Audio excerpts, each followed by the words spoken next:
Halo, selamat pagi anak-anakku semuanya. Assalamualaikum warahmatullahi wabarakatuh. Semoga kita tetap dalam lindungan Allah Subhanahu wa taala ya. Diberikan kesehatan ya. Sebelum kita memulai mata pelajaran pagi hari ini, Bahasa Indonesia kelas 12, alangkah indahnya kita berdoa terlebih dahulu. Agar apa? Agar yang akan kita laksanakan pada pagi hari ini bermanfaat bagi kita semua. Berdoa mulai. Berdoa selesai. Iya, anak-anak, pertemuan pagi hari ini saya akan membahas tentang pertemuan kita minggu kemarin. Kita akan melanjutkan contoh yang akan saya berikan kepada kalian mengenai teks cerita sejarah ya. Saya akan mengulang sedikit tentang teks cerita sejarah.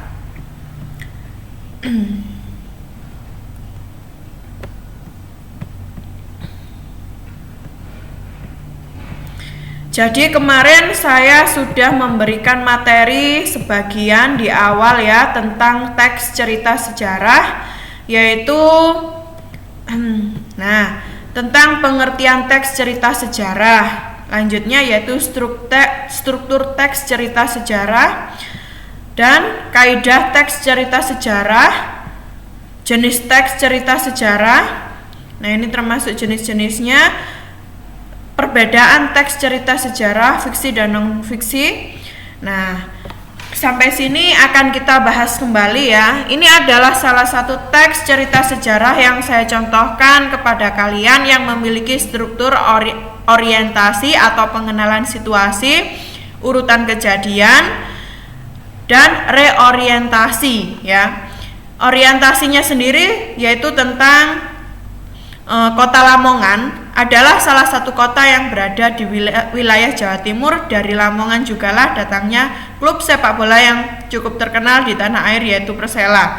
Nah, itu adalah bentuk dari orientasi atau pengenalan situasi cerita ya. Lanjut ke urutan kejadian. Pada bagian ini yaitu menceritakan tentang isi atau kejadian-kejadian atau peristiwa penting yang ada dalam teks cerita sejarah tersebut. Nah, ini dulu Lamongan merupakan pintu gerbang ke Kerajaan Kahuripan, Kerajaan Panjalu, Kerajaan Jenggolo, Kerajaan Singosari atau Kerajaan Mojopahit. Berada di ujung Galuh, Canggu dan Kambang Putih, Tuban. Nah, itu adalah merupakan urutan kejadian. Selanjutnya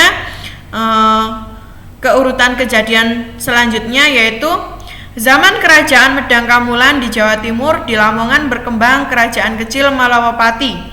Kini Dusun Malawan, Desa Kadungwangi, Kecamatan Sambeng dipimpin Raja Agung Angling Darma dibantu Patih Sakti Batik Madrim termasuk kawasan Bojonegoro kuno. Saat ini masih tersimpan dengan baik sumping dan baju Angling Darma di dusun tersebut. Di sebelah barat berdiri Kerajaan Rajapesi di dekat kota Bojonegoro sekarang. Sejarah awal terbentuknya kota Lamongan adalah pengangkatan Adipati Lamongan yang pertama yakni Tumenggung Surojoyo atau Ronggohadi. Bertepatan dengan Hari Raya Idul Adha 976 Hijriah atau 26 Mei 1569 Masehi, Tumenggung Surojoyo dikala muda bernama Hadi. Beliau berasal dari Dusun Canceng, bagian dari wilayah Sandangrejo, Kecamatan Ngimbang, Kabupaten Lamongan. Beliau di waktu muda juga pernah ditunjuk oleh Sunan Giri untuk menyebarkan agama Islam sekaligus mengatur pemerintahan serta kehidupan masyarakat di sebelah barat Kasunanan Giri yang disebut wilayah Kenduruan. Saat itulah Sunan Giri memberi gelar Ronggo kepada Hadi, sejak itu nama beliau berubah menjadi Ronggohadi. Nah, itu adalah bagian dari kejadian-kejadian peristiwa atau rangkaian peristiwa yang telah dialami tokoh ya. Nah, berikut adalah struktur yang terakhir. Struktur yang terakhir ini bisa digunakan, bisa ada, bisa tidak. Jadi ini opsi, pilihan, tergantung penulis ingin menuliskan secara rinci tentang reorientasi apa tidak. Kebetulan di contoh teks yang saya berikan yaitu memiliki struktur yang lengkap yaitu orientasi,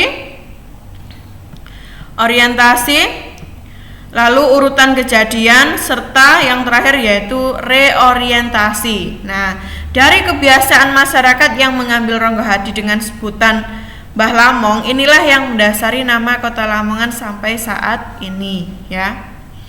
Ini adalah bagian cerita atau cerita singkat yang telah saya berikan, yang telah saya contohkan.